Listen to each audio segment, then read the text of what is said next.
Ya, makasih banyak Mas Irwan. Dan sebelumnya saya sebenarnya terinspirasi dengan Prof. Josafat barusan.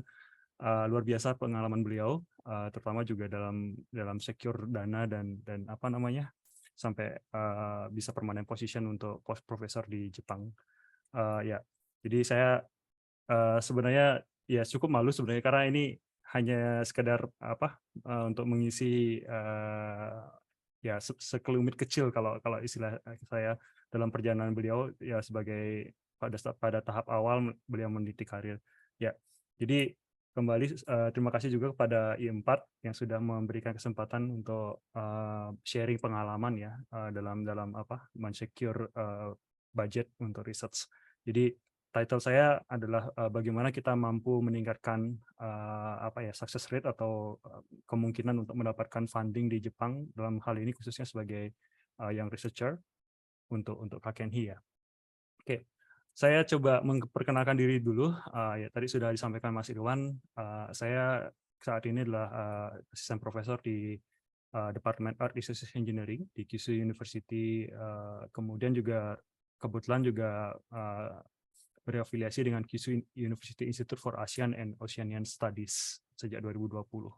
Kemudian saya S1 saya di UGM, Teknik Kimia UGM, S2 juga di Teknik Kimia UGM, dan S3 melanjutkan di Kyushu University. Dan saat ini sebenarnya saya punya beberapa research grant yang ya sebagai co-investigator untuk yang transformative research area atau yang ini ya. Kemudian yang KKNHI A atau untuk yang Grant in Aid Scientific Research, kemudian juga sebagai Principal Investigator untuk yang WAKATE atau yang researcher atau early career scientist ya, dari tahun 2022. Kemudian di tahun lalu saya juga securing funding untuk dana dari JobMac sebagai Principal Investigator, terutama untuk bidang mineral processing. Terus saya juga sebenarnya pada saat mahasiswa, bahkan di postdoctoral fellow saya, itu kita kerjasama dengan Sumitomo. Jadi mungkin kalau Profesor Yosafat juga dulu kerjasama sama Sumitomo, kita masih ada history yang sama dengan Sumitomo juga. Jadi Sumitomo Metal Mining itu juga memberikan funding, cuma bukan kepada saya, tetapi kepada profesor saya. Oke, ini perjalanan karir saya selama di Jepang. Kemudian juga saya punya publikasi beberapa, ya tidak sebanyak Profesor Josafat tentunya. Kemudian saya juga termasuk di dalam salah satu membership untuk di MMIJ atau Mining Material Processing Institute di Jepang, dan juga kebetulan tahun lalu saya join untuk Australian Institute of Mining and Metallurgy Association. Oke, sebelumnya kita lanjut dulu, kita akan coba secara detail membahas. Ini lebih ke technical ya, jadi lebih kepada know-how ya. Jadi saya coba berbagi tips and trick bagaimana kita bisa ya setidaknya menaikkan angka sukses rate untuk aplikasi KKNHI di beberapa bulan yang akan datang ini akan dibuka. Jadi sebelumnya mungkin untuk membuat mungkin bagi peserta yang belum tahu tentang KKNHI, saya coba memberikan sekelumit penjelasan apa itu KKNHI. Jadi secara prinsip KKNHI ini sangat populer sebenarnya untuk researcher di Jepang, karena dia merupakan ya competitive research fund. Jadi kebetulan juga di lab saya hampir seluruh senseinya punya KKNHI, dan ini sangat banyak membantu ya untuk operasional di lab kami, karena lumayan dananya untuk memberi membeli peralatan, untuk misalnya untuk alat analisis kita bisa sampai funding untuk memiliki XRD, ICP, ataupun mungkin akses peralatan yang lumayan high tech ya. Jadi KKNHI ini sangat penting untuk mensupport pendanaan di lab. Kemudian juga di sisi lain KKNHI ini juga penting kalau kita ingin, seperti disampaikan Profesor Yosafat, untuk meniti karir di Jepang. Ini akan jadi salah satu pertimbangan ke depannya, apakah jika kita ingin melamar posisi itu, kamu bisa meng-secure funding nggak untuk institusi yang akan kita lamar. Jadi ini salah satu parameter keberhasilan juga untuk meniti karir di Jepang. Nah, KKNHI ini sangat luas ya, tidak hanya untuk engineering, karena di bidang saya engineering, tapi sangat mencakup sangat luas sekali dari baik humanities, social science maupun natural science. Jadi semua orang researcher di Jepang yang sudah terdaftar nanti bisa melakukan aplikasi untuk KKNHI ini. Kemudian prosesnya apa sih KKNHI ini? Jadi secara prinsip dia hanya berupa peer review apa ya, paper aja ya, by paper, tidak ada semacam ya mungkin kalau untuk yang funding yang cukup besar nanti itu ada semacam tahap interview gitu. Tapi untuk kita yang masih yang researcher, yang masih baru meniti karir, baru mulai mungkin lulus dari postdoc gitu, lulus dari doktoral, ingin melanjutkan ke postdoc dan jadi yang researcher gitu, sebenarnya ini hanya berupa peer review, paper peer review aja.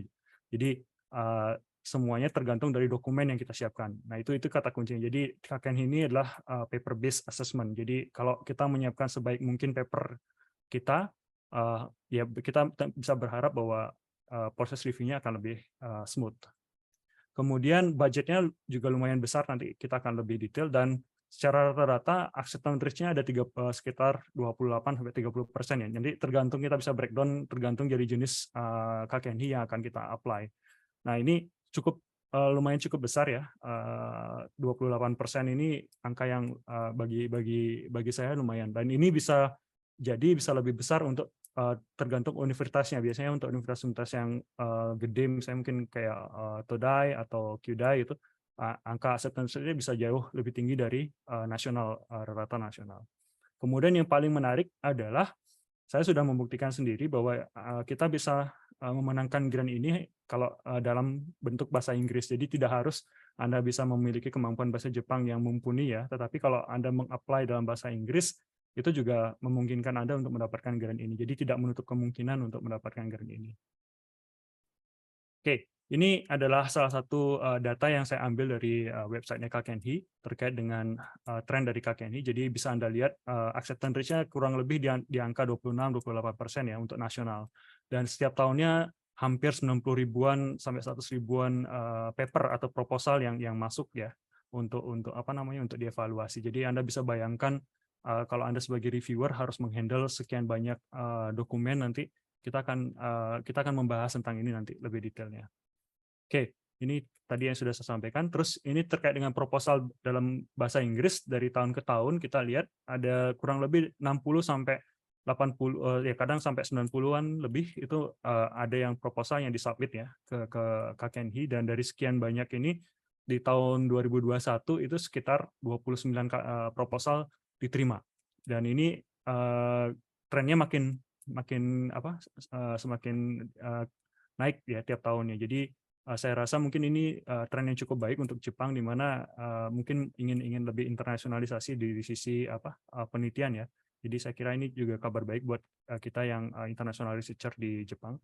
Kemudian kalau saya ingin membandingkan success rate-nya, kebetulan entah kenapa ini dari tahun 2021 ini yang proposal dalam bentuk bahasa Inggris itu success rate-nya sangat tinggi, 34% dibandingkan dengan rata-rata nasional ya cuma 27%. Jadi kembali ini menunjukkan juga tren bahwa tidak ada preference dari KKNHI sendiri untuk proposal kamu dalam bahasa Inggris maka success rate-nya rendah, enggak. Tetapi ini sudah menunjukkan bahwa baik Inggris maupun Jepang, Japanese itu akan tetap dievaluasi secara objektif ya oleh reviewer. Jadi jangan takut kita mencoba untuk mengapply KKNHI. Oke, ini struktur dari kategori research yang biasanya secara global untuk KKNHI. Jadi bentuknya piramida. Kalau mungkin Anda familiar, semakin ke atas tentu semakin mengerucut. Ini juga terkait dengan mungkin experience yang dibutuhkan untuk meng-apply dari masing-masing skema ya. Termasuk juga tentunya pendanaannya juga makin besar gitu. Jadi biasanya yang paling bawah tentunya untuk yang masih newbie seperti saya, yang masih sifatnya baru selesai dari pendidikan doktor, itu saya sarankan untuk mengapply yang bagian early career scientist ataupun research activity startup.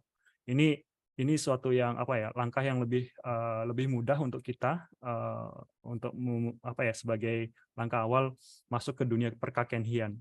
Kemudian berikutnya adalah kalau Anda sudah mungkin belum sudah selesai di tahap awal ini, Anda juga bisa mencoba mengapply KKNHI KKNHI C atau KKNHI B. Ini biasanya untuk yang B membutuhkan mungkin lebih banyak pengalaman, tetapi setidaknya dari sisi pendanaan juga lebih besar. Selain yang dua ini, baik ya KKNHI C ataupun early career scientist ataupun research activity startup, kita juga bisa apply dalam bentuk transformative research area. Ini kebetulan tahun lalu rekan saya dari Waseda itu mengajak saya untuk join untuk apply ke transformative research area, dan syukurnya lolos, sehingga di tahun ini saya mendapatkan juga sebagian dari pendanaan yang dari KKNI yang di-apply oleh bersama dengan rekan saya di Waseda. Oke. Nah, ini saya coba detailkan lagi apa yang kategori masing-masing ya. Jadi untuk yang early career scientist ini atau WKT, ini biasanya yang eligibility-nya adalah dia sudah maksimum 8 tahun setelah mendapatkan gelar doktornya. Jadi kalau seperti saya yang masih ya sekitar 5-6 tahunan gitu, berarti saya masih punya kesempatan untuk meng-apply WKT sekali lagi. Kemudian kalau mungkin buat rekan-rekan yang ibu-ibu yang mungkin baru saja selesai dari melahirkan gitu kan, atau ada maternity leave atau child care leave, itu sebenarnya diakomodir oleh KKNHI melalui research activity startup. Ini juga untuk merangsang peneliti wanita untuk tetap engage dengan keilmuan ataupun dengan penelitian ya. Nah, cuma mungkin ada perbedaan ya, kalau yang early career scientist atau WKT ini bisa kita apply grant-nya sampai 5 juta yen, sedangkan yang startup ini sekitar 1,5 juta yen. Tapi ya saya kira itu dananya cukup ya untuk kita yang masih meniti karir di tahap awal. Dan tenggang waktunya juga berbeda. Kalau yang WKT itu bisa sampai 2-5 tahun. Kalau yang activity startup ini hanya sampai 2 tahun. Nah, kalau seandainya Bapak Ibu mungkin sudah melebihi dari rentang 8 tahun ini, bisa menggunakan skema yang kedua, yaitu yang KKNHI C. Jadi ini dari sisi jumlah dana yang bisa di-apply juga sama, 5 juta yen. Dari sisi tentang waktu pelaksanaan riset juga antara 3-5 tahun. Kalau yang KKNHI B tadi yang sudah saya sampaikan, semakin tinggi dana yang kita inginkan, tentu kita bisa apply yang B, A, ataupun S. Nah, ini tentunya nanti membutuhkan pengalaman riset ataupun dari sisi mungkin harus berkolaborasi untuk mendapatkan riset grant yang lebih besar. Itu secara prinsip kata kunci untuk pembeda dari masing-masing riset kategori. Oke. Nah, ini saya sampaikan data statistik yang ada, mungkin agak kecil ya. Ini angka success rate untuk WKT atau early career scientist sama research activity startup itu cukup besar, 40 dan 38%. Jadi ini saya gunakan untuk membuat diri saya nyaman ketika melamar KKNHI WKT, karena saya tidak mau ditolak untuk pertama kali melamar ya. Jadi angka 40% ini jauh lebih tinggi dari rata-rata nasional yang tadi 28% ya atau 27%. Setidaknya dengan seperti ini kita punya keyakinan success rate kita lebih tinggi. Nah, kalau kita bandingkan sama yang KKNHI ABC atau S, ini rata-rata saya lupa copy ini. Jadi 28 makin dari C 28, 30%, 27 sampai yang S 12%. Jadi Anda bisa bayangkan persaingannya semakin ketat ya, dengan semakin tingginya dana riset ataupun struktur kategori risetnya. Jadi kalau saya boleh nyarankan sebagai young researcher, silakan rekan-rekan mencoba yang WKT ataupun research activity startup ataupun Kiban C ya. Itu secara possibility masih lebih tinggi ya dari sisi rata-rata nasional. Oke. Nah, tadi sudah saya sampaikan selection prosesnya gimana. Proses KKN ini kembali hanya berupa paper peer review. Jadi selebihnya para reviewer ini hanya membaca dari dokumen yang kita siapkan, kemudian nanti mereka akan memberikan nilai dari skalanya 4, 3, 2, 1 sampai 0 ya. Artinya 0 itu tidak bisa di-assess gitu. Tetapi paling tidak dari angka-angka ini kita bisa lihat ada 4 reviewer paling tidak kalau untuk kategori early career scientist atau research activity startup ya, ataupun mungkin untuk yang Kiban C itu ada 4 reviewer di tahap awal. Dari 4 reviewer ini akan memberikan penilaian terhadap proposal penelitian kita.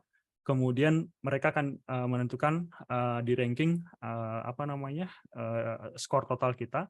Dan kalau kita masuk di antara yang borderline ya, mungkin sekitar ya mungkin tergantung alokasi dana yang diberikan oleh KKN JSPS dalam hal ini, itu di borderline ini itu akan didiskusikan kembali di tahap kedua.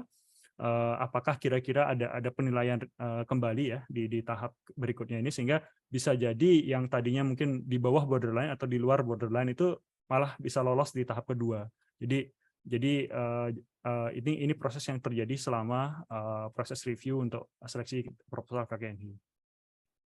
Oke, ini kriteria dari evaluasi yang dilakukan oleh para reviewer. Yang satu adalah terkait dengan academic importance of the research proposal. Jadi kira-kira seberapa penting research proposal yang Anda ajukan ini, khususnya untuk promosi sains ya. Kemudian yang kedua adalah apa sih key research question atau important question yang Anda akan address ya, yang Anda ingin jawab gitu.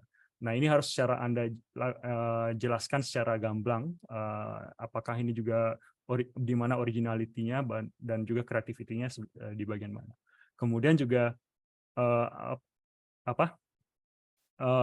kita juga harus tidak hanya menilai dari sisi spesifik dari riset kita, tapi bagaimana hubungannya dengan global ya. Jadi secara luas ini bagaimana hubungan dari problem yang kita selesaikan dengan solusi yang kita tawarkan, ini kaitannya dengan secara global ini bagaimana riset trennya. Apakah jangan-jangan kita malah tidak sebenarnya trennya ke utara, misalnya kita malah sendiri yang ke barat gitu. Nah, ini yang harus kita jelaskan secara gamblang di seksi pertama. Kemudian juga kalau bisa impact-nya apa? Secara scientific, secara society, itu impact dari riset kita itu apa? Itu yang akan dievaluasi di kriteria pertama. Nah, yang di kriteria kedua ini terkait dengan validity dari metode yang kita gunakan. Apakah metode yang kita gunakan itu valid? Kira-kira dana yang kita ajukan itu konsisten nggak dengan research plan kita, atau mungkin kalau metodologinya terlalu sederhana ternyata kita mintanya dananya kelebihan, ini juga jadi salah satu bahan untuk mengurangi poin kita di dalam penilaian para reviewer. Nah, kemudian kita juga harus menyatakan dengan gamblang ya bahwa ini preparation-nya sudah cukup ya, kita sudah memiliki pengalaman yang cukup untuk melaksanakan penelitian. Jadi intinya seperti itu untuk kriteria kedua. Nah, yang ketiga ini adalah bagaimana research environment kita. Nanti akan ada section di proposal kita untuk menjelaskan bagaimana research environment yang kita punya.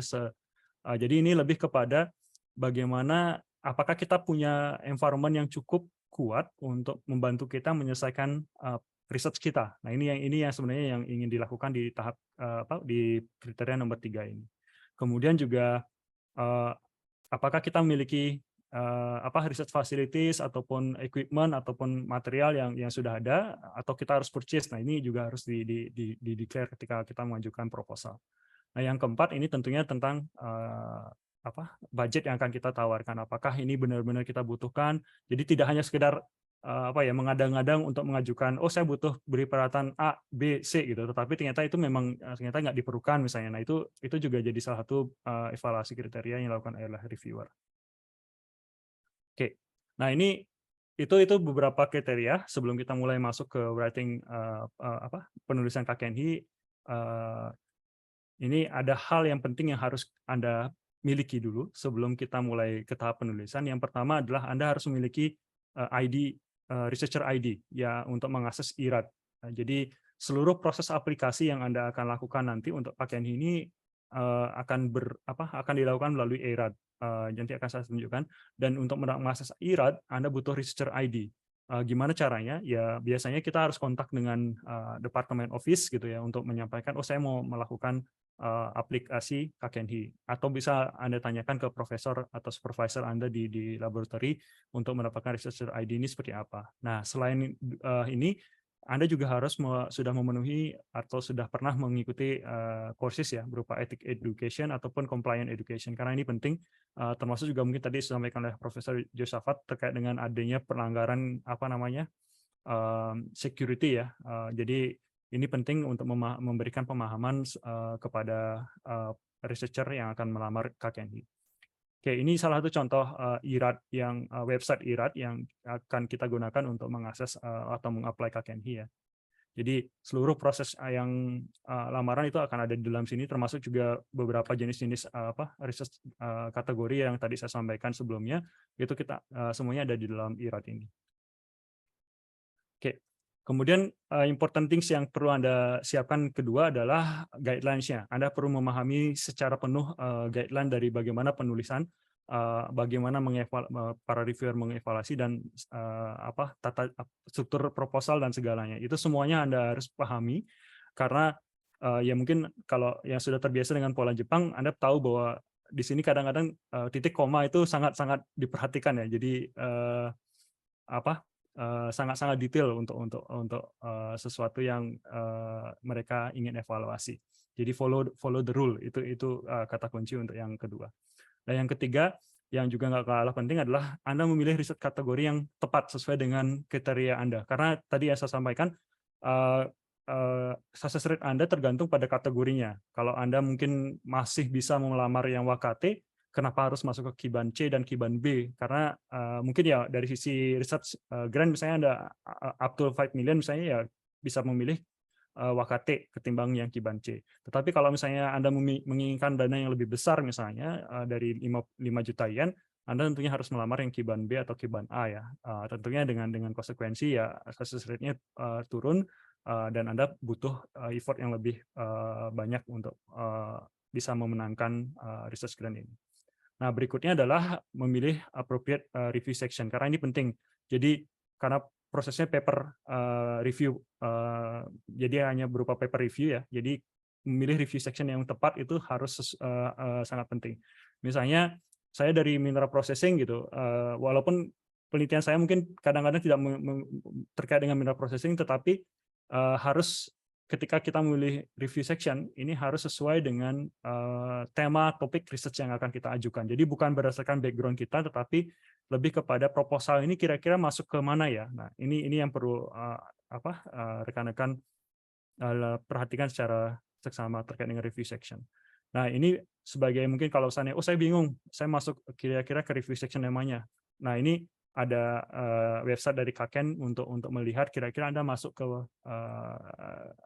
topik riset Anda, ini kira-kira masuk ke review section yang mana. Itu biasanya ada dari previous proposal yang sudah diterima. Itu bisa Anda lihat. Jadi dari riset topik yang sama kurang lebih dia masuk ke review section yang mana. Karena ini penting untuk menentukan reviewer Anda akan seperti apa. Oke.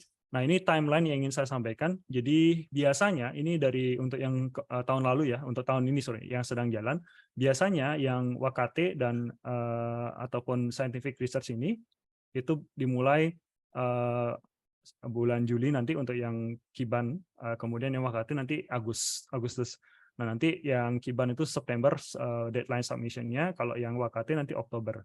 Jadi ada perbedaan satu bulan antara Kiban dan Wakate ya. Nah, tetapi ini jadi penting karena biasanya ada juga internal deadline dari masing-masing kampus ataupun institusi. Nah, jadi ini Anda harus perhatikan, jangan sampai nanti malah lewat dari deadline kampus karena untuk proposal kita disetujui, kampus atau institusi itu harus melakukan approval. Dan biasanya ada mekanisme dari kampus untuk melakukan semacam check and recheck sebelum sebelum proposal kita di-approve oleh institusi kita. Oke. Nah, biasanya tahapan timeline yang saya buat ini personal advice ya. Jadi months before beberapa bulan sebelum call for proposal ini dibuka, kita sudah melakukan ya seleksi research idea apa aja yang akan kita lakukan, apa yang akan kita tuliskan nanti. Kemudian ketika sudah mulai start call proposal, kita bisa langsung menuliskan ide-ide kita tadi. Lebih awal juga nggak masalah, ini hanya sekedar saran ya. Kemudian juga kalau bisa 1 bulan sebelumnya itu sudah draft proposal sudah selesai. Dan kalau di QDai biasanya ada internal deadline ya, 1 bulan sebelumnya itu ada proses submit proposal awal. Nanti dari QDai biasanya ada saran-saran apakah perlu ditambahkan ini atau dikurangi yang ini, sehingga dari sisi kampus itu bisa mensupport untuk ya setidaknya meningkatkan success rate dari researcher-nya. Kemudian biasanya saya juga tanya setelah itu saya masih revise gitu, tidak hanya berhenti di sana, saya masih revisi, review lagi, baca ulang lagi, apakah sudah sesuai atau kira-kira mudah dipahami atau tidak ya, sehingga ada final touch 3 minggu 2 minggu sebelumnya, sebelum saya mulai submission final dokumen. Bahkan pada saat final dokumen saya submit, sebelum deadline selesai itu saya masih melakukan proses review lagi. Jadi lumayan panjang untuk proses penulisan KKNI yang saya ajukan di 2 tahun yang lalu. Oke, sekarang kita coba ke riset ADIA. Jadi saya kira mungkin rekan-rekan sudah banyak yang melakukan ini ya. Saya cuma untuk refresh saja. Jadi konsepnya untuk melakukan penelitian apa sih? Jadi paling tidak kita harus identify dulu what is the problem, apa problem yang masalah yang akan kita selesaikan. Kenapa itu important?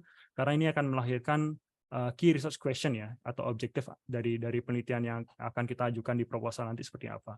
Kemudian kira-kira apa yang sudah solusi apa yang sudah tersedia dari problem-problem yang ada ini, dan dari sini kita bisa identify gap kita di mana sehingga kita bisa mengajukan oh ini solusi kita, dan kira-kira solusi kita seperti apa, dan setidaknya ini jadi originality dari proposal kita. Kemudian kira-kira kita sudah punya nggak metodologi bagaimana kita akan menyelesaikan atau menjawab meraih goal-goal atau objektif yang kita sudah set tadi. Kemudian kira-kira apa added value-nya, tidak hanya untuk solving the problem ya, tetapi ada nggak added value yang lain yang bisa kita korelasikan dengan hasil penelitian kita nantinya. Ini yang juga diharapkan oleh KKNHI dalam hal outcome ya, research outcome. Kemudian kira-kira ini juga Anda perlu estimasi berapa sih kebutuhan research Anda, bagaimana dengan kesiapan lab Anda butuh additional equipment atau tidak. Ini juga perlu Anda lakukan di pada tahap research concept atau persiapan sebelum menulis KKNI. Kemudian ini cukup menarik gambarnya menurut saya dari Kyoto University ya. Jadi biasanya kita sebagai seorang researcher itu selalu berpikir spesifik terhadap research kita. Sementara reviewer nanti yang tadi yang saya sebutkan 4 orang tadi itu tidak semuanya expert di bidang kita. Jadi bisa jadi dia yang tahu secara global, 1 orang yang benar-benar expert, dan 2 orang lagi yang sifatnya mungkin tahu sekelumit tentang research kita. Jadi sifatnya ada yang public sampai ke spesifik topik ya di para reviewer ini, sehingga nanti setidaknya ketika kita menyusun proposal kita harus mencoba mengakomodir kepentingan para reviewer ini. Jadi ini yang disarankan oleh Kyoto Daigaku. Kita coba ada yang large scale, ini yang menyampaikan problematikanya apa, kemudian kita jadi sampai menunjukkan key scientific research question-nya apa, solusi kita apa, itu sudah sangat-sangat spesifik di bidang keilmuan kita, sampai nanti pada saatnya kita expected outcome-nya apa, sehingga nanti berdampak secara publik seperti apa. Nah, ini akan membuat interest dari publik atau reviewer yang tidak terlalu familiar dengan research kita itu jadi lebih terengage dengan proposal kita. Jadi ini salah satu kunci yang mungkin cukup penting ya untuk ketika kita menyusun proposal KKNI.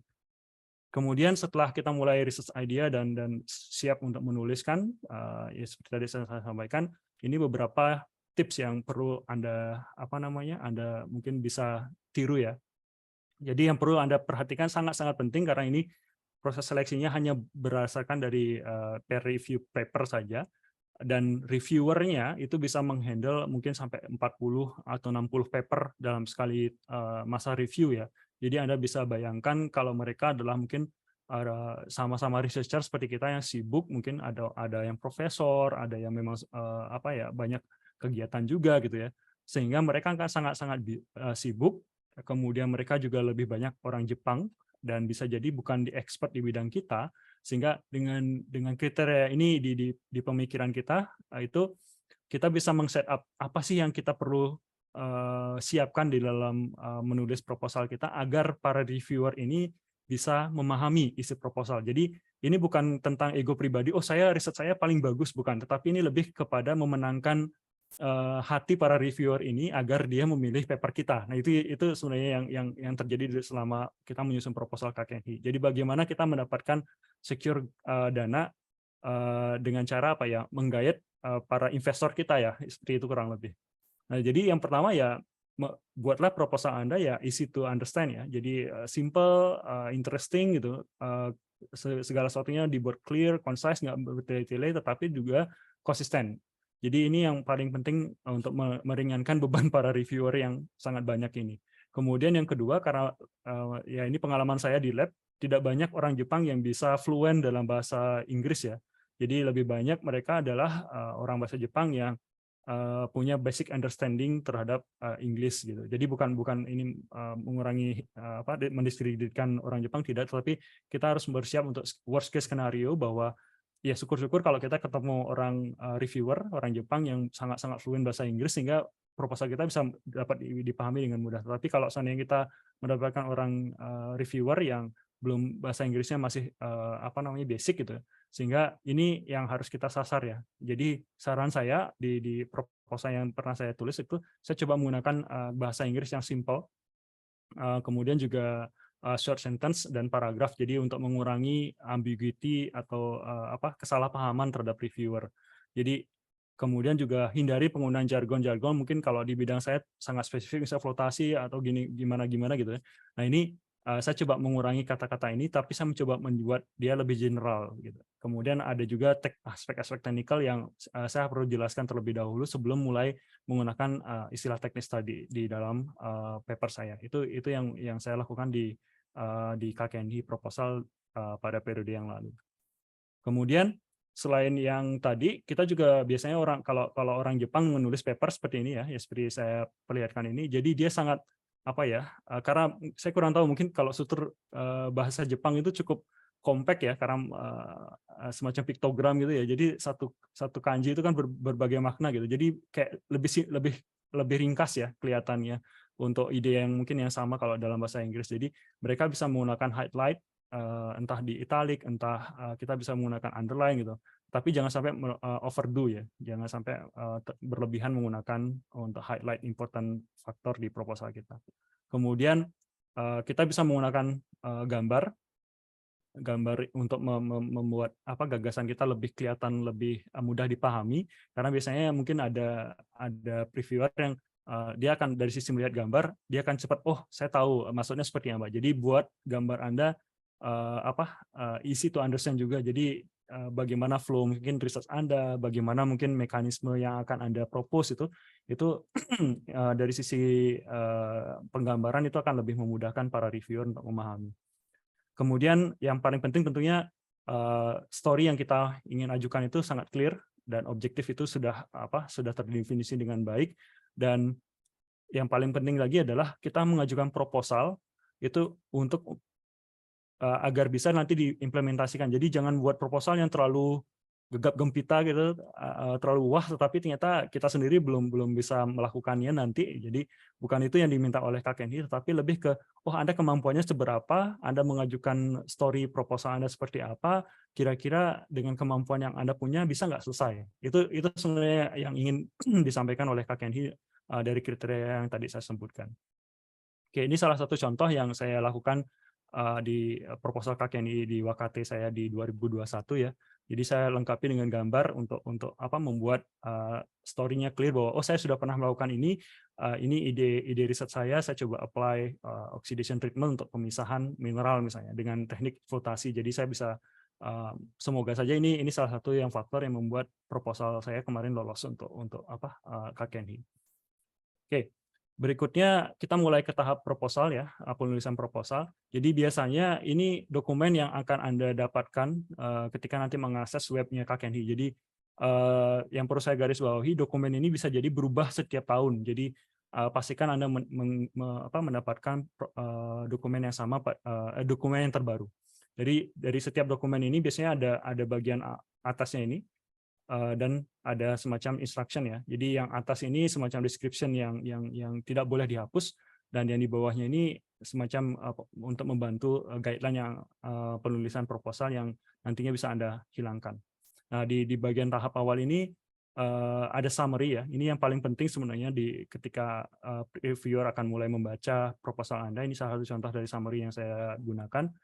Jadi ini akan menentukan sejauh mana reviewer akan tertarik dengan ide riset Anda. Jadi ini sangat impactful ya untuk reviewer untuk melanjutkan membaca ke tahap berikutnya, introduction ataupun ke tahap metodologi dan penelitian segalanya.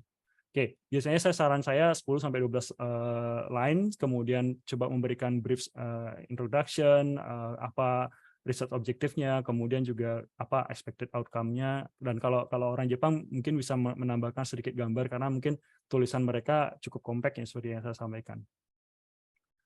Oke, kemudian kita mulai ke tahap berikutnya.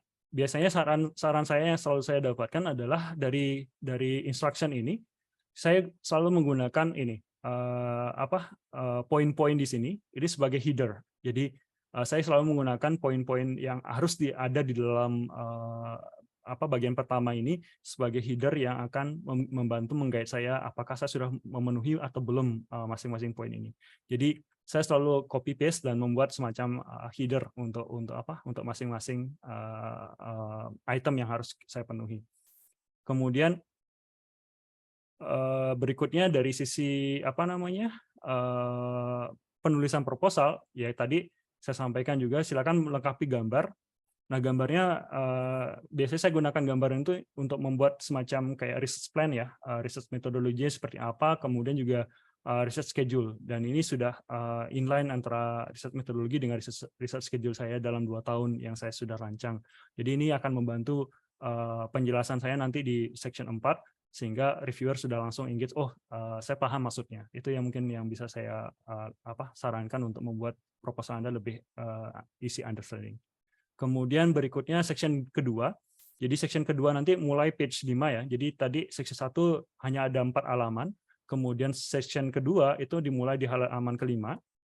Jadi di section kedua ini biasanya kembali ini lebih untuk ke self assessment. Bagaimanakah apa aktivitas Anda selama ini, dan apakah ada research achievement dan ya jurnal Anda seperti apa, ini harus Anda jelaskan di dalam section kedua, termasuk juga bagaimana research environment Anda. Anda sudah memiliki fasilitas apa di lab Anda dan equipment-nya apa saja, ada research material apa saja dan segalanya. Jadi ini harus Anda jelaskan di section kedua.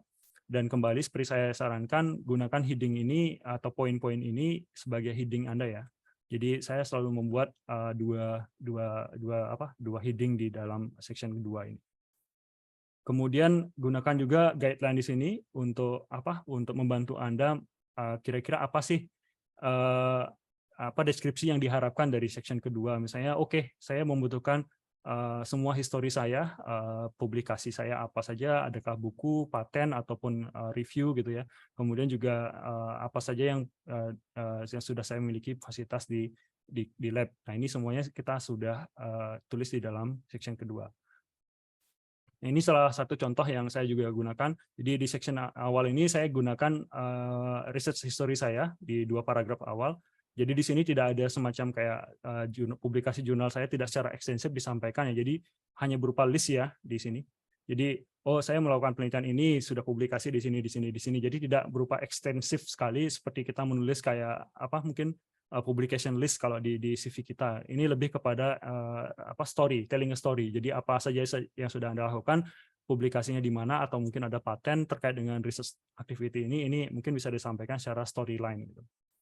Oke. Nah, berikutnya di section berikutnya itu yang terkait dengan laboratory environment ya. Jadi ini disampaikan semua apa saja peralatan yang Anda miliki. Kebetulan lab saya sudah lumayan lengkap ya. Kita punya berbagai macam instrumentasi. Jadi saya bisa dengan mudah menulis satu halaman penuh untuk research environment ini. Jadi ini yang penting, jadi segala sesuatu yang Anda punyai dan berkaitan, walaupun tidak berkaitan langsung untuk eksperimen Anda, setidaknya ini untuk mengakses laboratori Anda cukup atau tidak untuk melakukan penelitian yang Anda usulkan. Oke. Kemudian juga di tahap di section ketiga ini terkait dengan compliance ya. Jadi kalau Anda memiliki menggunakan sampel orang atau wawancara atau mungkin harus mendapatkan yang tadi mungkin security clearance gitu ya, itu disampaikan di sini secara lugas apa aja yang Anda perlukan untuk mendapatkan mungkin sampel. Misalnya dalam hal ini saya harus harus bekerja sama dengan Jokmek dan Sumitomo untuk mendapatkan sampel mineral untuk nanti setelah yang akan saya gunakan untuk proses. Jadi ini yang perlu kita lakukan di section ketiga. Saya tidak ada tips tersendiri karena ini lebih kepada human compliance saja ya. Jadi masing-masing mungkin research field punya tersendiri aturannya. Oke, nah ini yang juga tidak kalah penting adalah terkait dengan budget ya. Jadi ketika Anda sudah selesai menulis proposal tadi, nanti di sistem IRAD-nya itu Anda harus menuliskan secara detail expenditure atau kira-kira rencana anggaran Anda seperti apa. Jadi ini Anda bisa melakukan pembelian equipment, kemudian juga ada consumable, ada terkait dengan traveling untuk conference atau untuk secure sampel gitu, bisa berupa domestik atau versus travel expense, atau juga kalau misalnya Anda memiliki student rencana ya dalam proposal ini Anda akan meng-hire student atau ada melakukan wawancara dengan orang lain gitu ya yang membutuhkan honorarium, Anda juga harus sampaikan kurang lebih berapa sih budget yang untuk masing-masing item ini. Nah, ini salah satu contoh. Jadi biasanya karena saya melakukan 2 tahun penelitian rencananya, jadi nanti akan di breakdown setahun pertama ngapain, tahun kedua apa saja yang saya butuhkan masing-masing item ya untuk pembelian bahan ataupun travel conference. Jadi Anda sudah punya rencana 2 tahun ke depan mau kemana saja, misalnya untuk conference atau untuk securing sampel atau mungkin untuk wawancara gitu. Nah, kemudian di bagian terakhirnya itu ada reasoning. Kenapa harus Anda melakukan pembelian item-item ini? Ini yang mungkin harus Anda lakukan, dan ini sangat terbatas limitnya ya. Jadi tidak seperti kita harus menjelaskan secara panjang lebar, tapi nanti ada limitnya, kalau nggak salah berapa kata gitu, 300-an kalau nggak salah. Nanti kalau lebih dari 300 kata itu akan di reject oleh sistem. Oke. Dan ini akan dicek oleh reviewer kembali apakah sesuai dengan research plan Anda, kira-kira over eksesif atau enggak. Nah, ini juga kembali akan jadi salah satu poin penilaian ya. Kira-kira apa yang jadi harus sesuai paling tidak dengan apa yang Anda ajukan di proposal.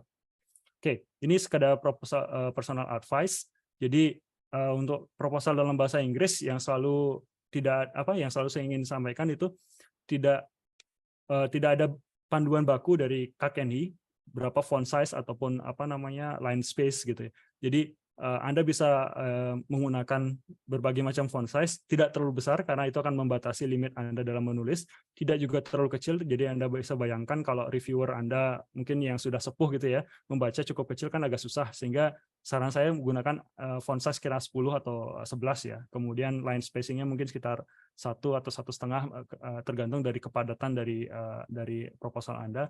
Kemudian jangan tinggalkan blank page. Jadi kalau misalnya Anda masih, saya kurang nih idenya mau nulis apa gitu, jangan tinggalkan blank space karena ini akan bad impression untuk reviewer karena dia akan menganggap ini orang ini kok kayaknya kurang ya untuk idenya untuk menulis lagi. Jadi sebisa mungkin gunakan halamannya yang ada secara maksimal, dan jumlah halaman itu tidak bisa Anda bebas tambahkan. Jadi sudah ada panduan bakunya. Kalau misalnya section 1 tadi hanya ada 4 halaman untuk menjelaskan semua item yang tadi saya sampaikan. Kemudian section 2 itu ada cuma 2 halaman, dan section 3 cuma ada 1 halaman. Jadi tidak boleh menambahkan halaman lebih dari yang sudah disediakan oleh KKNI dalam format proposal mereka. Kemudian ini ya sekedar teknikal aja, bagaimana kira-kira kita harus men-cite reference di paper kita, karena tidak ada reference section ya, jadi langsung di dalam proposal kita. Kemudian ini ini juga terkait dengan gambar. Untuk yang WKT tahun ini kalau saya terima informasi masih sifatnya black and white ya. Jadi kalau Anda bikin proposal Anda dalam gambarnya berupa berwarna, ya Anda harus convert dalam bentuk black and white. Jadi selalu perhatikan kalau Anda convert, kira-kira terbaca nggak ya tulisannya sama reviewer, itu yang perlu saya sampaikan. Nah, ini yang juga penting, spell check and grammar, ini pasti. Dan yang nggak kalah penting adalah selalu melakukan tanya supervisor, tanya kolega Anda, tanya teman, tanya keluarga, kalau bisa, untuk mereview proposal Anda. Karena kembali proposal ini akan dibaca bisa jadi bukan oleh orang yang expert di bidang Anda, tetapi orang yang awam ya. Sehingga Anda harus coba memberikan proposal Anda tuh input sebanyak mungkin. Ini kurang atau mudah dipahami, bagian mana yang kira-kira tidak dipahami. Nah, ini yang selalu saya lakukan. Makanya butuh waktu yang cukup lama untuk menyusun proposal Kakenhi ya. Oke, itu saya kira itu aja sih dari saya. Jadi ini timeline-nya. Jadi semoga saya berharap mungkin rekan-rekan yang bergabung di sore hari ini bisa bisa mengapply Kakenhi dan semoga saja bisa lolos mendapatkan pendanaan dari research grant. Oke, terima kasih banyak. Jadi itu aja. Mohon maaf agak kepanjangan nih Mas Irwan. Iya, terima kasih Mas Pande untuk sharing-sharingnya. Cukup menarik ya, karena tadi di sesi 1 kita sudah tadi mendengar penjabaran dari Prof. Josafat, di mana Prof. Josafat menerima banyak sekali ya award, dan di sesi 2 Mas Pande menjelaskan secara spesifik satu bagian dari award itu, yaitu Kakenhi. Kakenhi, seperti tadi yang udah disampaikan sama Mas Pande, Kaken ini adalah paper-based assessment gitu ya. Hmm. Jadi bagaimana kita membuat proposal riset semenarik mungkin. Ya, kalau kita sudah terbiasa menulis paper, mungkin jadi lebih ada gambarannya lah terhadap bagaimana si reviewer itu akan menilai paper kita. Saya persilakan apabila ada rekan-rekan yang mau bertanya, monggo silakan dituliskan ataupun bisa langsung raise hand aja di sini. Kalau belum ada, saya mau bertanya ke Mas Pande maupun nanti kalau Pak Josafat. Oh iya, ini ada satu pertanyaan. Saya bacakan pertanyaan. Apakah ada faktor X yang mempengaruhi penerimaan Kakenhi? Sesuai yang saya baca di Saikyo Daigaku, universitas terkuat Kyodai dan Todai menguasai hampir sebagian besar dari Kakenhi. Saya rasa saya kok merasa ada faktor-faktor lainnya daripada proposal saja. Mungkin Mas Mata ada tanggapannya? Iya, mungkin kalau saya memandangnya mungkin saya coba memahami ini seobjektif mungkin ya, karena kembali kalau dari data yang berbicara tadi, misalnya untuk proposal yang dalam bahasa Inggris saja itu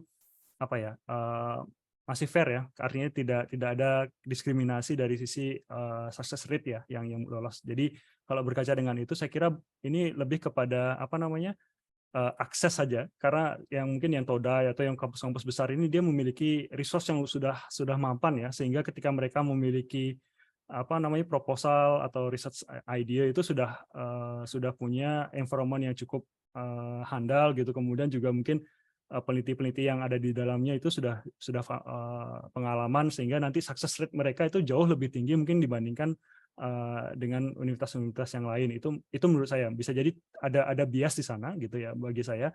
Tetapi saya selalu berkeyakinan ya selama ini bahwa kalau kita memang membuat proposal semenarik mungkin gitu, ataupun itu pada akhirnya di reject, itu oke lah, nggak masalah, karena bagi saya mungkin belum jodohnya.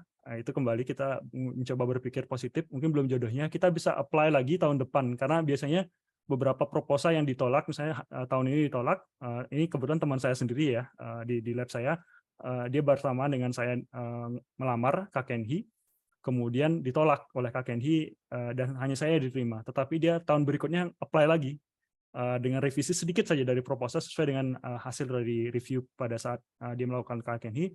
Akhirnya tahun ini dia dapatkan dana Wakate. Jadi kembali lagi mungkin ya kalau ada faktor X, saya kira mungkin bisa jadi bias karena melihat tadi kalau universitas besar ini kan sudah punya fasilitas riset yang sudah lengkap ya, lebih lengkap mungkin ya. Kemudian juga pengalaman risetnya sudah lebih mumpuni, sehingga ide-ide yang digali mungkin lebih interesting, lebih menjual itu. Mereka juga udah punya pengalaman sehingga success rate mereka jadi lebih besar. Itu bisa jadi ya. Jadi itu yang menurut saya sih Mas Irwan. Ya, terima kasih Mas Pande untuk tanggapannya ya. Ya, mungkin saya sedikit bertanya juga ya, menambahkan pertanyaan tadi ini Mas. Apakah ada pengaruh ini Mas, misalnya si Kakenhi yang kita ajukan, yang tadi Mas Pande ajukan ini adalah Kakenhi untuk yang early career ya. Jadi pemula-pemula yang baru lulus. Apakah ada faktor tambahan gitu dari misalnya sebelum-sebelumnya si lab itu emang udah terbiasa mendapatkan dana-dana riset gitu jadi udah berpengalaman bagaimana menulis proposalnya, terus seperti tadi Mas Pande juga sampaikan di slide terakhirnya tadi bagaimana ketika kita mulai menulis dan di-review sama supervisor kita juga. Apakah ada faktor itu juga akhirnya Hmm, membuat kayak universitas besar terlihat jadinya, hmm. Iya, iya. lebih apakah ada kayak gitu, Mas? Iya, itu sebenarnya pengaruh Mas, karena jujur kalau kalau saya sendiri kan memang ketika saya melakukan apply KKNHI misalnya kan sesi saya itu sudah bertahun-tahun dia lolos semua KKNHI-nya. Jadi dari A sampai S. Jadi beliaunya sudah mumpuni. Ketika saya mengajukan proposal pun artinya ada input balik ya. Itu akan membuat proposal yang saya ajukan itu sudah mengalami review lagi dari sesi saya yang kebetulan juga beliau sudah pernah jadi reviewer di KKNHI. Jadi kembali ini yang sudah terbangun di universitas besar ya, yang mereka bisa menggayat para ilmuwan yang sudah terbukti tadi. Makanya tadi kembali saya sampaikan kalau Anda bisa secure dana KKNHI itu berarti karir Anda setidaknya lebih baik lah jalur karir Anda ke depannya, karena sudah terekspos oleh lingkungan, kemudian juga itu akan membantu kita untuk merefine lagi proposal kita gitu ya, sehingga success rate kita jadi lebih besar. Karena kan biasanya kalau dari profesor tuh sudut pandangnya mungkin berbeda ya. Kita memandangnya mungkin dari sisi yang kiri gitu. Mereka bisa memandang yang lebih general. Kenapa kamu menulis seperti ini? Nah, itu proposal input yang bagi saya sangat valuable dari senior atau profesor kita. Itu makanya selalu coba kita ajukan ke rekan-rekan yang lain gitu, misalnya kolega kita paham nggak, jadi selalu refine proposal kita sebelum sampai deadline, kurang lebih gitu Mas Irwan. Oke, Mas, ini ada 2 pertanyaan, Mas. Saya Hmm, bacakan dua-duanya aja. Yang pertama, untuk pemilihan review section, hmm. misalkan ada 2 bidang yang bisa mencakup proposal tersebut. Apakah ada tips dan trik untuk memilih salah satu yang terbaik? Misal yang sekiranya bidang tersebut kurang diminati. Yang kedua, dan ada pertanyaan kedua, Hmm. ini dalam bahasa Inggris ya. Does the name of reputation of our current affiliation affect our faculty proposal? Mungkin udah terjawab di pertanyaan sebelumnya kan ya. Tapi silakan Mas. Oh ya, kalau yang kedua dulu ya Mas ya. Ya, Kalau current affiliation itu bagi saya mungkin kurang ya, lebih kepada karena kan yang dievaluasi biasanya dari sisi bagaimana track record kita, research kita, ide kita. Jadi kalau kalau melihat kriteria yang tadi saya sampaikan itu kayaknya lebih kepada bagaimana storyline yang kita tampilkan. Terus kalau afiliasi kita mungkin ada pengaruhnya, tetapi saya lebih condong ya tadi kan ada evaluasi environment untuk riset seperti apa, lengkap nggak? Kemudian saya sendiri misalnya, oh saya udah punya publikasi nih, misalnya dari beberapa jurnal gitu, dan publikasi ini berkaitan dengan riset ide yang saya sampaikan tadi, sehingga ini akan mendorong, oh reviewer akan menjadi lebih nyaman dia untuk memilih, oke kamu punya kemampuan ini sudah terbukti dari publikasi yang sudah ada gitu misalnya, karena risetnya sudah related dengan itu. Jadi ini yang lebih banyak saya pikir gitu. Sementara kalau afiliasi mungkin kembali lagi tadi kan sudah saya sampaikan bisa jadi terjadi bias ya, karena kebetulan yang big winner ini ya mungkin dia sudah terekspos dengan dengan environment yang sudah bagus gitu ya, sudah lengkap sehingga dia bisa menghasilkan proposal yang lebih baik. Itu sih kalau saya pikir ya Mas Irwan. Terus yang pertama tentang pemilihan review section, saya sendiri belum terlalu ini ya kalau berpengalaman untuk pemilihan review section, tetapi karena selama ini karena model saya itu sangat spesifik ya untuk proposal saya belum punya pengalaman sampai memiliki dua research kategori. Tapi kembali mungkin kalau saran saya coba lihat di Kaken yang artinya yang sudah accepted proposal yang tadi di websitenya Kaken itu ya, itu di sana kan bisa dilihat kira-kira yang accepted ini untuk topik riset apa, itu masuk ke section review yang mana gitu. Itu biasanya mau sangat membantu ya Mas. Jadi saya nggak bisa memberikan saran memilih salah satu tipsnya gitu, tetapi kembali mungkin bisa dilihat dari accepted proposal yang sudah diterima berarti ya, bukan yang dalam bentuk propose ya, tetapi ini sudah accepted yang sudah diterima, itu sudah ada publikasinya di Kaken itu, di website Kaken, termasuk juga kira-kira mereka masuk review section mana. Jadi itu sangat terbuka dan mungkin itu bisa di-follow ya sama untuk menentukan kita masuk ke review section yang mana, karena ini cukup krusial ketika kita memilih untuk meningkatkan success rate kita. Gitu Mas. ya, terima kasih Mas Pande untuk pertanyaan. Ini karena waktunya sangat terbatas, saya ada satu pertanyaan terakhir, Mas.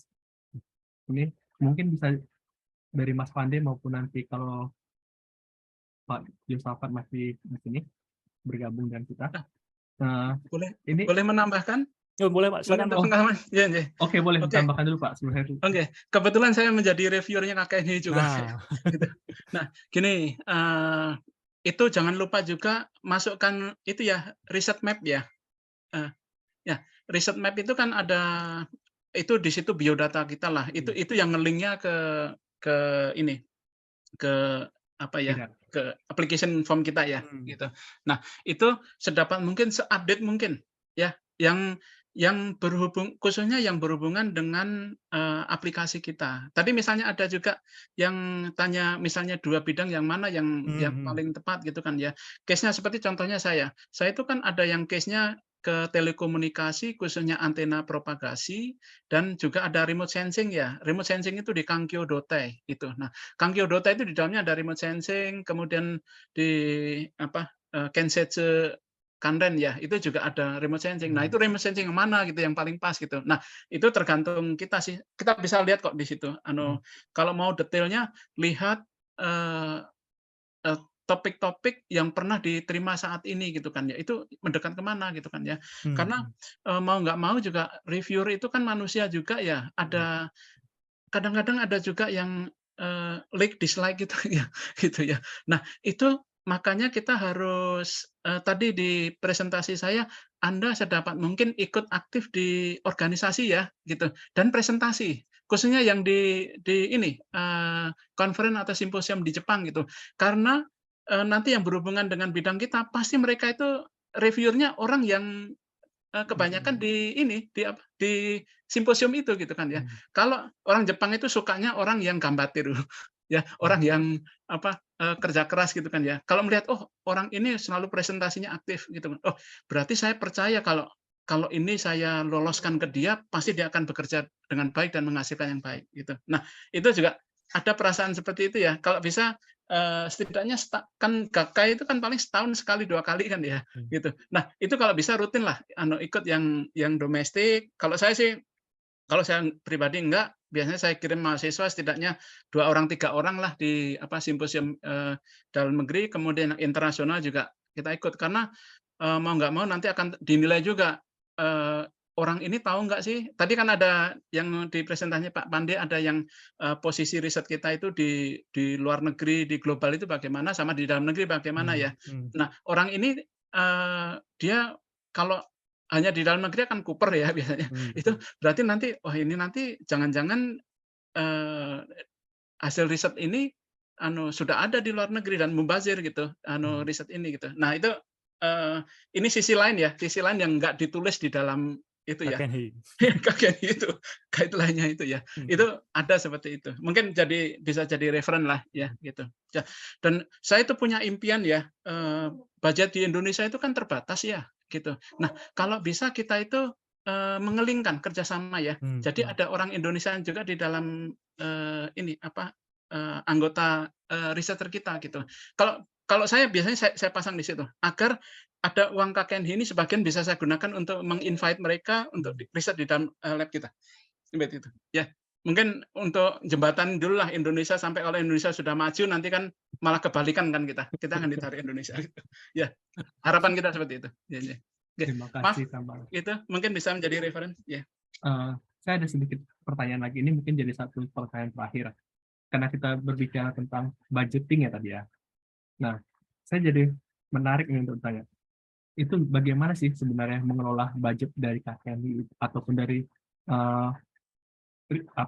proposal riset yang tidak hanya KKNI, mungkin bahkan dari KKNI, Prof. Yosafat dari banyak hal gitu. Apakah budgeting itu kita pegang sendiri ataukah ada orang ketiga yang mengelola gitu, dan untuk bagaimana untuk mengambil budgetnya? Apakah kita tetap mengajukan proposal lagi atau bagaimana tekniknya? Silakan. Monggo Mas Pande dulu. Ya, kalau saya pribadi, karena ini jujur karena saya mendapatkan sendiri, dan kebetulan memang di lab saya supervisor saya juga punya dana sendiri gitu ya, bahkan lebih besar dari punya saya. Saya jujur sampai sekarang sampai bingung menghabiskan Mas, jujur. Karena karena sifat saya sifatnya fun, mereka itu grand ya. Jadi karena fun itu masih bisa di carry over tahun depan gitu ya. Tapi kalau yang grand itu harus habis tahun ini. Sehingga kadang-kadang saya malah purchase sesuatu yang harusnya buat saya, itu ditarik sama supervisor saya pakai untuk menghabiskan dana saya. Itu kalau kasus saya ya Mas. Tapi kalau saya pribadi jujur saya mengelola sendiri. Tinggal nanti office atau departemen office itu membantu untuk sisi administrasi. Karena kan sebagian dari KKN itu kan ada yang direct cost sama indirect ya, yang bisa dikelola sama kita langsung itu kan yang direct cost gitu ya.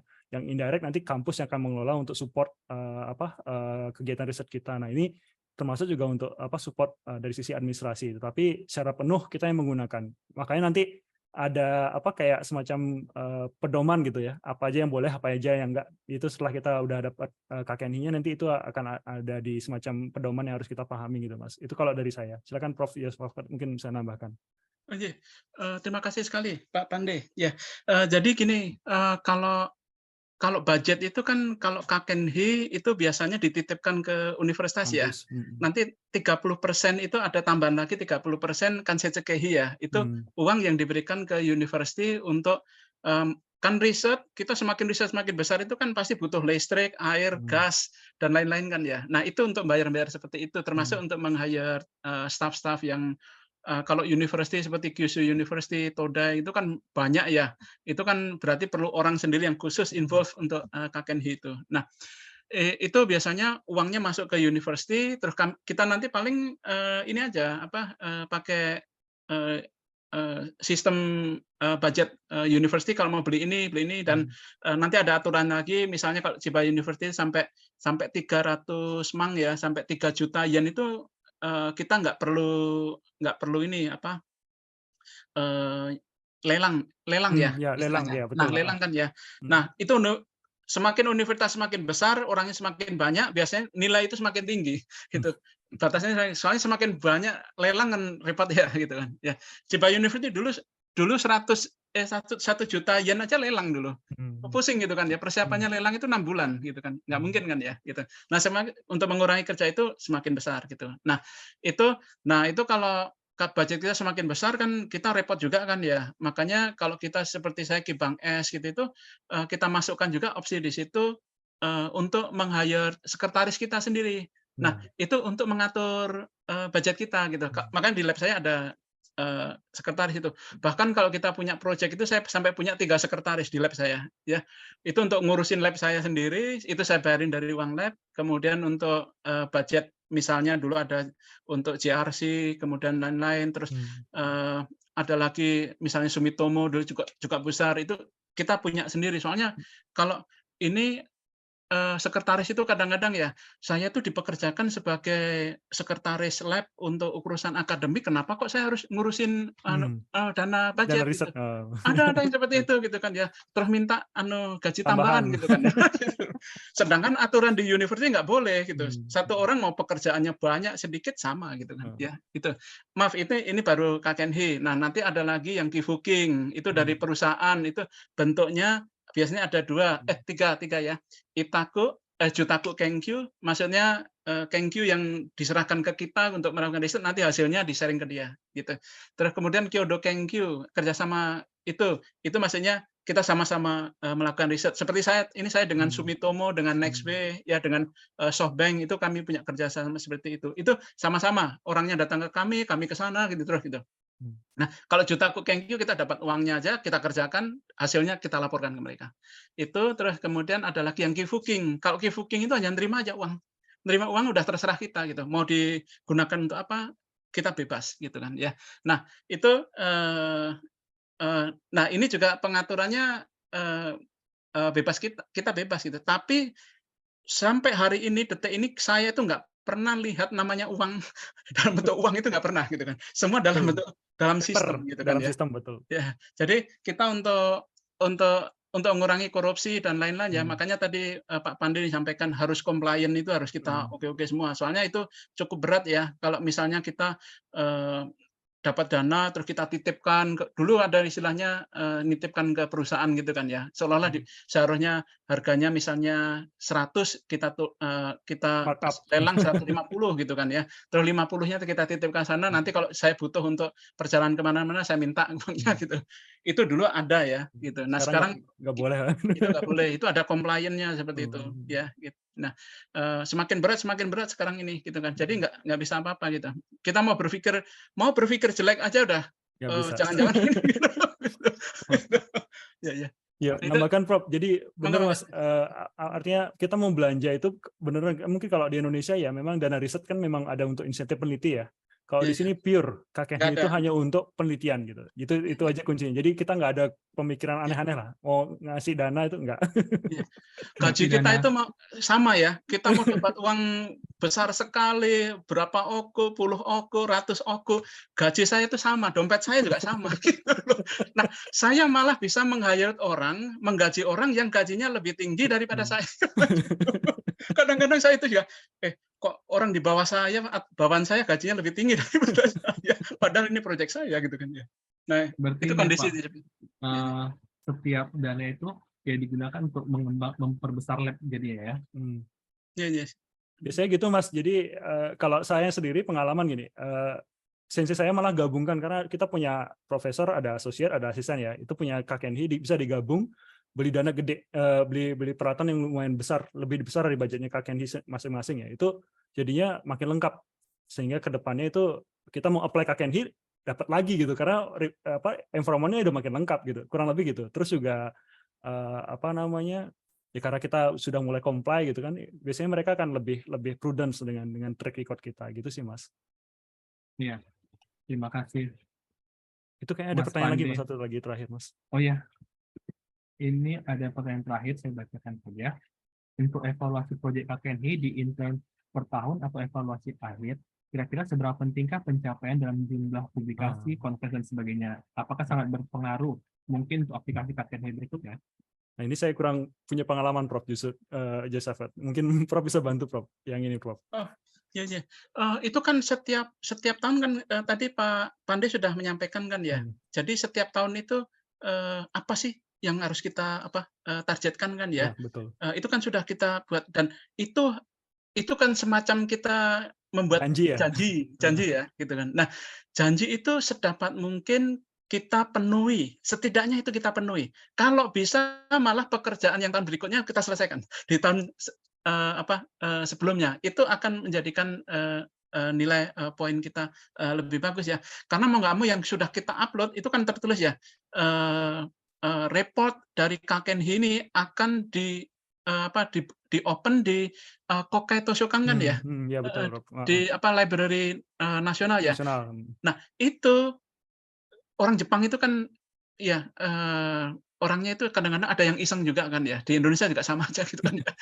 Buka-buka gitu kan ada aja loh ya, buka ini katanya kok targetnya seperti ini kok ternyata kok hanya sampai di sini gitu. Itu ada yang komplain juga gitu kan ya. Kan jumlah orang Jepang itu ada 120 juta orang kan ya. Dari situ kan makanya ada 1 orang, 2 orang atau berapa kan ada kan ya yang iseng-iseng melihat ini riset kita gitu kan ya. Itu ada ya. Jadi sedapat mungkin kita target-target itu kita penuhi lah ya gitu. Kalau bisa di akhir itu malah kita menambahkan hasil yang lebih daripada target kita, itu akan lebih inilah. Misalnya contohnya kalau saya pribadi ya, misalnya target saya itu adalah dulu itu resolusinya adalah 50 cm gitu. Saya bisa membuat sistem sampai resolusinya ternyata 37,5 cm. Ya, oke, mungkin saya hanya bilang misalnya dari 100 atau 50 menjadi 37. Itu teknologinya dibutuhkan itu banyak sekali, harus broadband sistemnya. Nah, untuk membuat broadband itu kan berarti power amplifier-nya, kemudian untuk analog digital converter-nya itu harus kita perbaiki semua kan ya. Nah, itu mungkin angkanya itu hanya berubah gitu kan ya, tapi impact-nya terhadap teknologinya itu banyak sekali. Nah, itu kalau bisa seperti itu. Jadi nggak ada orang yang yang akan ngisengi kita ya. Karena di Jepang itu ya apa-apa masalah kecil saja itu bisa dibicarakan di kabinet kan ya, gitu kan. Nah itu nanti yang bertanggung jawab kan PM ya. Nah PM-nya kalau marah nanti marahnya ke university kan ya. Gitu. Nah itu impact-nya ke university kita ya. Jadi sedapat mungkin kita memberikan yang terbaik lah ya. Setiap tahun memang diawasi terus ya. Jadi kita harus hati-hati aja. Iya. Iya. Pokoknya comply itu kata kuncinya. Iya gitu aja. Iya. Nah, Iya. terima kasih untuk Mas Pande dan juga Pak Yosafat untuk waktunya pada sore hari ini. Sayang sekali waktu kita sudah lewat ya, dari yang Oh iya, 14 menit. udah 15 menit.